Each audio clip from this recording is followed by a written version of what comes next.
स्वागत है आप सबका आपके अपने चैनल केयर्स क्लासेस में। आज के इस लेक्चर में हम सब देखेंगे क्लास 10th का मैथ, जिसमें हम सब पढ़ रहे हैं निर्देशांक ज्यामिति और निर्देशांक ज्यामिति का एक्सरसाइज 7.2 ना, अर्थात विभाजन सूत्र हम सब पढ़े थे। तो कल हम सब विभाजन सूत्र देख चुके थे और दो उदाहरण यानी उदाहरण नंबर 6 और उदाहरण नंबर 7 कर चुके थे। आज हम सब देखेंगे आगे का एग्जाम्पल यानी एग्जाम्पल 8। क्या बोल रहा है उदाहरण 8? बिंदु ए, एक बिंदु है ए, इसका निर्देशांक कितना दिया है 2, -2, और एक बिंदु है बी, इसका निर्देशांक कितना दिया है -7, 4 को जोड़ने वाले रेखाखंड को समत्रिभाजित करने वाले बिंदुओं के निर्देशांक ज्ञात कीजिए।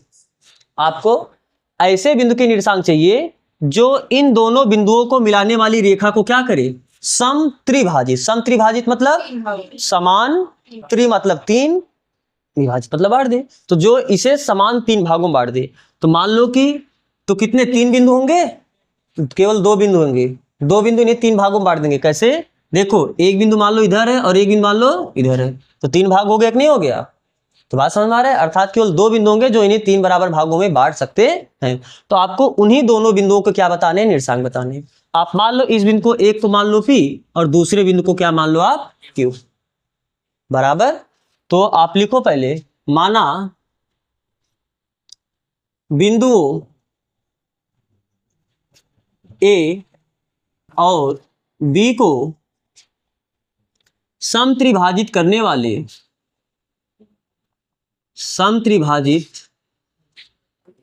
वाले बिंदु क्या है, पी और क्यू, पी एंड क्यू। समझ में आ रहा है? तो आपको इसका निर्देशांक बताना है और आपको इसका निर्देशांक। अब ध्यान से देखो, अगर ये समत्रिभाजित हो रहे हैं, इसका मतलब इसमें कितने का अनुपात होगा, 1:1 का अनुपात होगा। तीनों बराबर है ना। अगर ये 10 है लंबाई, ये 10 भी होगा, ये भी 10 होगा, तो अनुपात कितना आ जाएगा? जब बराबर है तो तीनों कट के कितना, 1:1, क्योंकि अनुपात का मतलब एकदम सरलतम रूप, तो जितना सरल कर सको। बात समझ में आ रहा है ना? तो अगर सभी बराबर है तो अगर ये 1 भाग होगा तो ये भी 1 भाग होगा और ये भी कितना भाग होगा, 1 भाग होगा। अर्थात इनके बीच कितने अनुपात होंगे, कौन सा अनुपात होगा, 1:1। तो जब आप बिंदु P का निर्देशांक बताओगे, तो बिंदु P का निर्देशांक बताने के लिए इधर का भाग कितना हो जाएगा, 1, और इधर का भाग कितना हो जाएगा, 2, क्योंकि अब इसके इधर 1 भाग ये और 1 भाग ये पड़ेगा ना। तो इसके इधर आपको कुल कितने भाग हो जाएंगे, 2 भाग हो जाएंगे। इसका मतलब अगर पहले हम एक बिंदु P के लिए बात अगर केवल करेंगे तो आप Q को भूल जाओ, क्योंकि जब P को निकालना है तो Q से क्या मतलब है आपको। तो मान लो ये बिंदु हुआ A और ये बिंदु हुआ B और ये बिंदु हुआ P, इधर का भाग कितना हो जाएगा, 1, और P के उधर कुल कितना भाग हो जाएगा, 2 भाग होगा। बात समझ में आ रहा है? और ये जो बिंदु है इसका निर्देशांक कितना है, 2, -2 है, और इस बिंदु का निर्देशांक कितना हुआ, 7, 4। तो क्या आपको 2 बिंदु के निर्देशांक पता है और उनका अनुपात पता है कि जो बिंदु बांटेगा, तो आप बिंदु का निर्देशांक बता सकते हो, नहीं बता सकते हो? तो इसका मतलब बताओ कैसे। बिंदु P के लिए सबसे पहले हम किसके लिए हल कर रहे हैं, बिंदु P के लिए। तो P के लिए कैसे हल करोगे बताओ। बिंदु P के लिए x1 का, क्योंकि आपको ये x1 y1 और ये x2 y2 हो जाएगा, तो x1 बराबर कितना हुआ, 2, और y1 बराबर कितना हुआ, -2। x2 बराबर कितना हुआ, -7, और y2 बराबर कितना हुआ, और अनुपात m1 अनुपात m2 होता है ना, तो m1 बराबर 1 हो जाएगा और m2 बराबर कितना हो जाएगा, 2 हो जाएगा। और मान लो इस बिंदु का निर्देशांक, क्योंकि हर बिंदु का 2 निर्देशांक होता है, एक x निर्देशांक होगा और एक y निर्देशांक होगा। तो इस बिंदु का x निर्देशांक, क्योंकि आपको पता है x निर्देशांक का फार्मूला क्या होता है, m1, अच्छा x पता है, x चाहिए तो x2 प्लस m2 x1 अपान m1 प्लस m2। तो x बराबर m1 का वैल्यू कितना हुआ, 1, x2 का वैल्यू कितना हुआ, -7, प्लस m2 का वैल्यू कितना हुआ, 2, और x1 का वैल्यू कितना हुआ, 2, अपान m1 प्लस m2 यानी 1 + 2। तो x बराबर कितना आ गया, -7 और 2 दूनी 4 बटे 2 1 3। अब -7 में +4 करोगे तो -3 आएगा और बटे 3 और 3 1, तो x बराबर कितना आ गया, -1। ऐसे y बताओगे। तो y कैसे निकालोगे, आपको ये पता है ना, y निर्देशांक का formula m1 y2 plus m2 y1 अपान m1 प्लस m2। तो बताओ y का वैल्यू कितना, m1 का वैल्यू कितना दिया है 1, और y2 का वैल्यू देखो बताओ कितना है 4, प्लस m2 का वैल्यू कितना है 2, और y1 का वैल्यू कितना है -2 बटे m1 प्लस m2 यानी 1 प्लस 2। तो इसे हल करो कितना आया y बराबर 4 1 और प्लस माइनस माइनस 2 दूनी और 2 1 3। अब 4 में से 4 घटाओगे 0 आएगा, और 0 में 3 का भाग दो क्या आ जाएगा। तो क्या इस बिंदु का निर्देशांक पता चल गया। तो अतः बिंदु P का निर्देशांक कितना होगा x, y, x का वैल्यू कितना आया -1 और y का वैल्यू कितना आया 0। आप इसके नीचे एक लाइन कंक्लूजन करके लिखोगे, आप यहां तक उतारना उतारो। अब इसके आगे क्या लिखोगे, अतः बिंदु P का निर्देशांक क्या होगा, बिंदु P का निर्देशांक कितना होगा -1, 0 होगा। तो P के बारे में बात हो गया। अब आपको किसके बारे में बात करना है, Q का निर्देशांक चाहिए ना। तो Q का निर्देशांक कैसे, तो जब आप Q के बारे में बात करोगे केवल आप Q सोचो, आप P को मत सोचो। Q का निर्देशांक चाहिए तो आपको केवल Q के बारे में सोचना है। तो अब बताओ जब आप Q के बारे में सोचोगे तो इधर तो एक भाग रहेगा, लेकिन इधर एक और एक मिलकर कुल कितना भाग हो जाएगा। तो Q का निर्देशांक निकालने के लिए m1 अनुपात m2 यानी 2 अनुपात 1 लेके चलोगे तो ठीक है। बिंदु Q के लिए क्या करोगे, बिंदु Q के लिए बताओ, Q के लिए x1 आपका ये x1 y1 ये x2 y2, तो x1 बराबर कितना 2, y1 बराबर कितना -2, x2 बराबर -7 और y2 बराबर 4, और अनुपात बताओ m1 बराबर कितना हुआ 2 और m2 बराबर कितना हुआ 1। बात समझ में आ रहा है ना। तो अब उस बिंदु का x निर्देशांक बताने के लिए, क्योंकि फार्मूला वही है, x निर्देशांक निकालने का फार्मूला क्या है m1 x2 plus m2 x1 अपान m1 प्लस m2। तो बताओ m1 का वैल्यू कितना है 2, x2 का वैल्यू कितना है -7, m2 का वैल्यू कितना है 1, x1 का वैल्यू कितना है 2, m1 प्लस m2 यानी 2 + 1 तो कितना हो जाएगा -7 दूनी 14 हुआ, और 2 1 के 2 हुआ, और बटे 2 1 3। तो -14 में जब आप +2 करोगे तो कितना आ जाएगा -12 बटे 3 और 3 चौक, इसका मतलब x बराबर कितना आ गया -4। बात समझ में आ रहा है ना। अब सेम ऐसे आप y निर्देशांक बताओगे तो y निर्देशांक का फार्मूला कैसे निकालते हो, m1 y2 अब y का गुणा करना है प्लस m2 y1 अपान m1 प्लस m2। बात समझ में आ रहा है ना। तो बताओ y बराबर m1 का वैल्यू कितना है 2 है, m1 का वैल्यू कितना है 2 है, और y2 का वैल्यू कितना है, y2 का वैल्यू कितना है 4, प्लस m2 का वैल्यू कितना है 1 और y1 का वैल्यू कितना है -2 बटे m1 प्लस m2। तो m1 का वैल्यू कितना है 2 प्लस m2 का वैल्यू कितना है 1। सही है। तो बताओ गुणा करके बताओ, y बराबर 4 दूनी 8 और प्लस माइनस माइनस हो जाएगा 2 1 के 2 और 2 1 कितना हो गया 3। तो y बराबर कितना हुआ 8 में से 2 घटाओ कितना आएगा 6 बटे 3 यानी 3 दूनी, तो y निर्देशांक कितना आ गया 2 आ गया। बात समझ में आ रहा है ना। तो x निर्देशांक आपको कितना मिला -4 और y निर्देशांक आपको कितना मिला 2। तो यानी उस बिंदु का निर्देशांक कितना हो जाएगा -4, 2।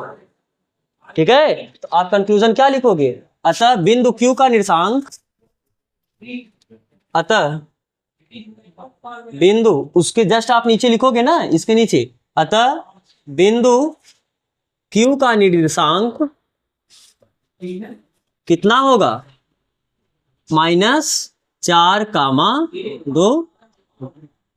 तो 2 बिंदु थे, यही दोनों बिंदु मिलकर 3 बराबर भागों में बांटे थे, इन्हीं दोनों बिंदु का निर्देशांक चाहिए था। तो आपको इन दोनों बिंदु का निर्देशांक पता चल गया कितना -4, 2। ठीक है। चलो अब आगे अगले क्वेश्चन पे यानी उदाहरण नंबर 9 पे बात करते हैं। क्या है उदाहरण नंबर 9, बिंदुओं 5, -6 और -1, -4 को जोड़ने वाले रेखाखंड को y अक्ष किस अनुपात में विभाजित करता है, इस प्रतिच्छेद बिंदु के निर्देशांक भी ज्ञात कीजिए। मतलब कोई एक बिंदु है, इसका निर्देशांक कितना है 5, 6। आपको पता है ना x का वैल्यू 1 2 3 4 5 ऐसे चलता है। यहाँ पर 1 2 3 4 5 6 ऐसे चलेगा, -1 -2। तो इसमें क्या बोला है, x का वैल्यू +5, 1 2 3 4 5 ये, और y का वैल्यू -6, यानी -1 -2 -3 -4 -5 -6। यही बिंदु होगा कि नहीं होगा, यही बिंदु होगा ना, 5 का -6। और अगला बिंदु क्या है, -1 का -4, x का वैल्यू भी माइनस में होगा और y का वैल्यू माइनस ही दिया, तो 1 2 3 4 और ये 1, यानी ये बिंदु हुआ कि नहीं हुआ। तो ये बिंदु कितना हो जाएगा, इसका निर्देशांक -1 का -4, ये निर्देशांक कितना हो जाएगा, -1 का -4।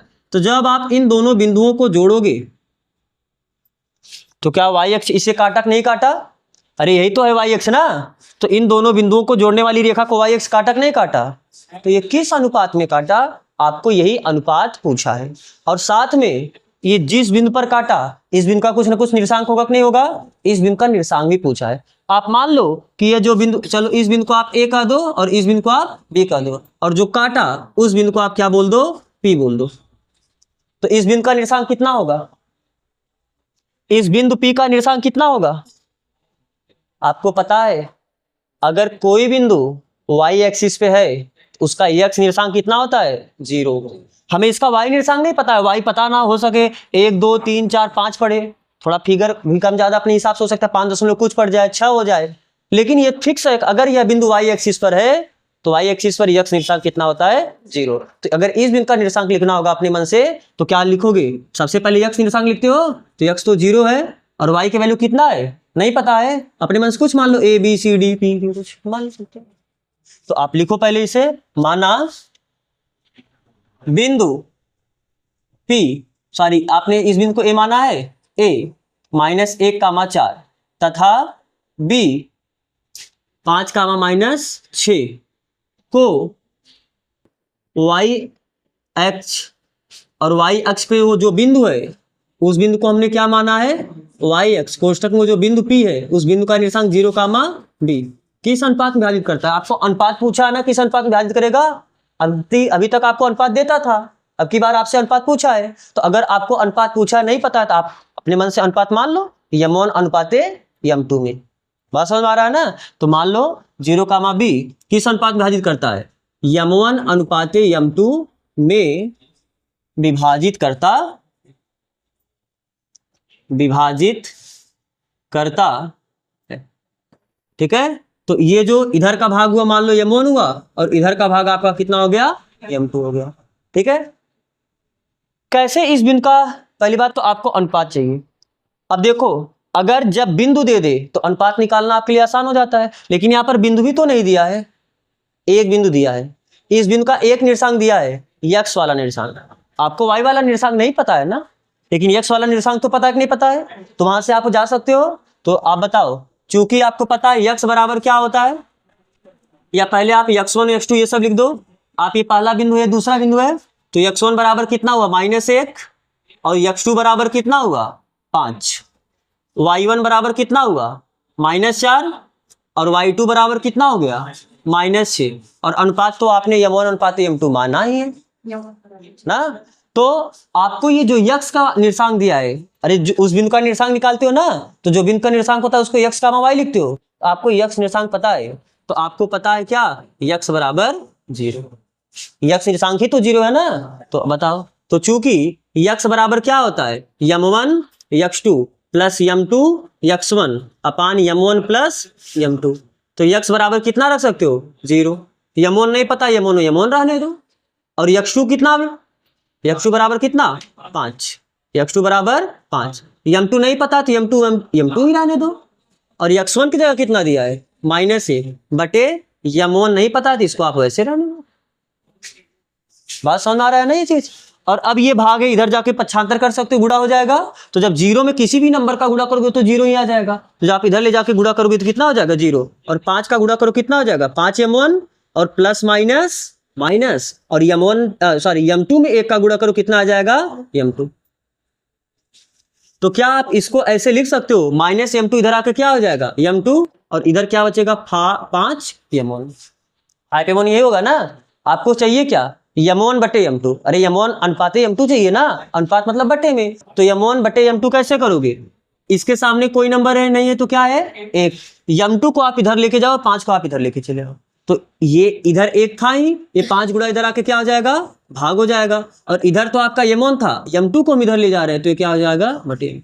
यानी यम वन अनुपाते यम टू क्या हो गया, 1:5। यानी वो जो वाई अक्ष होगा वो किस अनुपात में विभाजित करेगा, इसको 1:5 के अनुपात में विभाजित करेगा। तो अतः दिए गए बिंदुओं को मिलाने वाली रेखा को, दिए गए बिंदुओं को मिलाने वाली रेखा को, मिलाने वाली रेखा को वाई अक्ष किस अनुपात में विभाजित किया, 1:5 के अनुपात में विभाजित करेगा ना।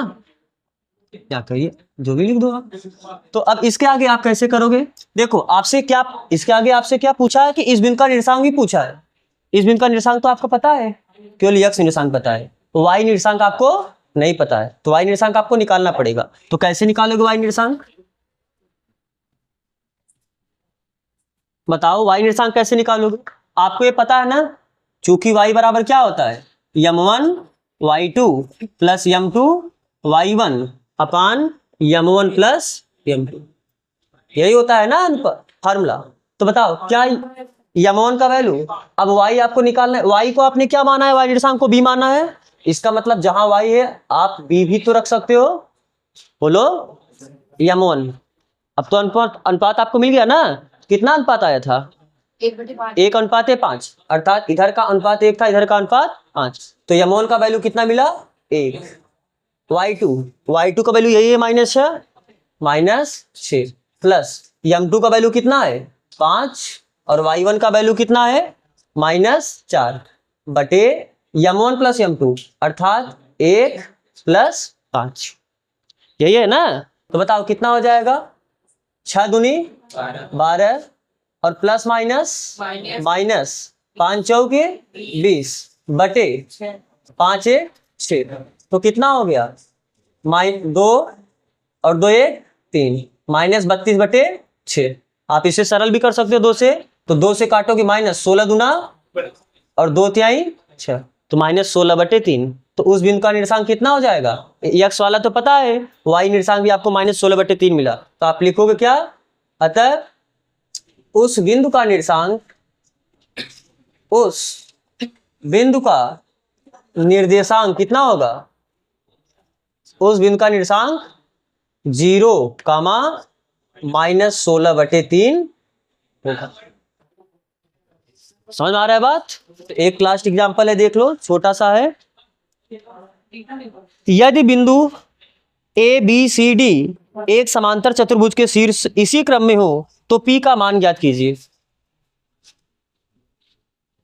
आपको क्या ये पता है, समांतर चतुर्भुज के विकर्ण एक दूसरे को समद्विभाजित करते हैं, पता है ये बात ना।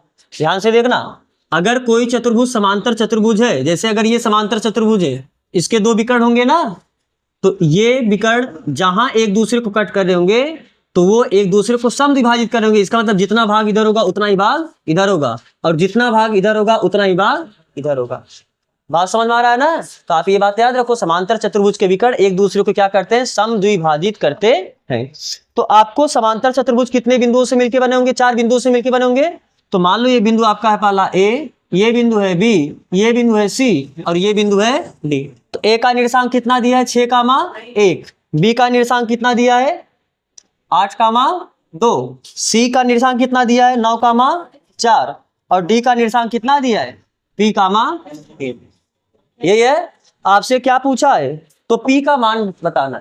तो P का मान कैसे बताओगे, ध्यान से देखो, क्या आपको ये दोनों बिंदु पते हैं, और अगर ये दोनों बराबर होते हैं तो क्या ये 1:1 के अनुपात में ये मध्य बिंदु हुआ कि नहीं मध्य बिंदु हुआ। अरे मध्य बिंदु होगा तभी तो 2 बराबर भागों में बांट देगा। तो ये बिंदु क्या है, मध्य बिंदु है। किसका मध्य बिंदु है, इन दोनों बिंदुओं का ये मध्य बिंदु है। अगर हाँ AC का मध्य बिंदु है, और आपको मध्य बिंदु का निर्देशांक कैसे बताते हो, x1 प्लस x2 बटे 2 और y1 प्लस y2 बटे 2। तो चूंकि बिंदु, इस बिंदु का कुछ नाम मान लो P, इस बिंदु को आप बोल सकते हैं P। तो चूंकि बिंदु P किसका मध्य बिंदु है? ए और सी का मध्य बिंदु है। ए सी का मध्य बिंदु है। अतः हाँ चले जाओ कभी कभी। अतः आपका जो बिंदु P का निर्देशांक, अतः बिंदु P का निर्देशांक, मान लो बिंदु P कितना x का y मान लो ये। अरे किसी बिंदु का निर्देशांक अपने मन से एक x मानते हो एक y मानते हो ना, तो मान लो बिंदु P का निर्देशांक कितना है? x का y। आप इसे अतः न लिख के माना लिख लो। माना बिंदु P x y है। अब बताओ तो x कैसे लिखोगे? जब अगर मध्य बिंदु का निर्देशांक निकालने के लिए क्या करते हो, x1 प्लस x2 बटे 2, और y निर्देशांक निकालने के लिए y1 प्लस y2 बटे 2। तो यानी x बराबर x1 प्लस x2 बटे 2 और y बराबर निकालने के लिए y1 प्लस y2 बटे 2। तो x बराबर बताओ, x1 का वैल्यू ये है और x2 का वैल्यू ये है, यानी 6 प्लस 9 बटे 2, और y निर्देशांक कितना आ जाएगा? y1 प्लस y बटे 2, यानी y1 का वैल्यू 1 और y2 का वैल्यू कितना 4 बटे 2। तो बताओ यहाँ से x बराबर 6 9 15 हो गया, तो 15 बटे 2, और y निर्देशांक कितना आ गया? 4 1 5 बटे 2। तो इस बिंदु का निर्देशांक, अतः बिंदु P का निर्देशांक क्या होगा? अतः बिंदु P का निर्देशांक, सबसे पहले x वाला निर्देशांक लिखते हो फिर y वाला लिखते हो। तो x निर्देशांक कितना आया? 15 बटे 2, और y निर्देशांक कितना हो गया? 5 बटे 2 होगा। आपसे तो ये पूछा ही नहीं, आपसे नहीं पूछा ना, आपसे क्या पूछा है? इस P का मान बताना है। ये आपका मान लो ये स्मॉल p है, तो क्या ये बिंदु इन दोनों का भी तो मध्य बिंदु होगा? क्योंकि ये भी कट तो समविभाजित हो रहा होगा, दोनों बराबर भागों में बट रहे होंगे, तो ये भी क्या है? मध्य बिंदु है। किसका मध्य बिंदु है? इन दोनों बिंदुओं का ना। तो चूंकि बिंदु P DB का भी मध्य बिंदु है, या भुजा ऐसे लिख सकते हो, भुजा DB का भी मध्य बिंदु है। तो अगर ये इसका मध्य बिंदु है तो इसका जो x निर्देशांक होगा, तो आप लिख सकते हो क्या? दिस इंप्लाई x निर्देशांक बराबर x1 प्लस x2 बटे 2। और इस बिंदु का x निर्देशांक आया कितना है? आप निकाल चुके इस बिंदु का x निर्देशांक, ये कितना है? 15 बटे 2। ये बराबर होगा x1 का वैल्यू कितना है? P, और x2 का वैल्यू कितना है? 2 बटे 2। कर सकते हो ऐसा ना? क्या ये 2 से 2 कैंसिल हो गया कि नहीं कैंसिल हो गया? तो मिला कितना? 15 बराबर P प्लस 2, प्लस इधर आके माइनस हो जाएगा, तो जब 15 में से 2 घटाओगे कितना आ जाएगा? 13। इसका मतलब लो P का भी वैल्यू आपको मिल गया। यहाँ पर एक गलती हुआ है, x2 का जो मान है, x2 का मान ये आपका x1 है, आपका x2 है, हमने यहाँ पर y2 का मान रख दिया, तो x2 का मान कितना है? 8 है। तो 2 से 2 कटेगा, तो अब यहाँ पर कितना हो जाएगा? प्लस 8। तो ये प्लस 8 इधर आके माइनस 8 हो जाएगा, तो 15 में से 8 घटाओ कितना आ जाएगा? 7 ना। तो 7 बराबर P, यानी P का मान कितना आ गया? तो ठीक है, तो यहाँ तक बस करते हैं, अब प्रश्नावली कल स्टार्ट करेंगे। तो यहाँ तक जुड़ने के लिए आप सबका बहुत बहुत धन्यवाद।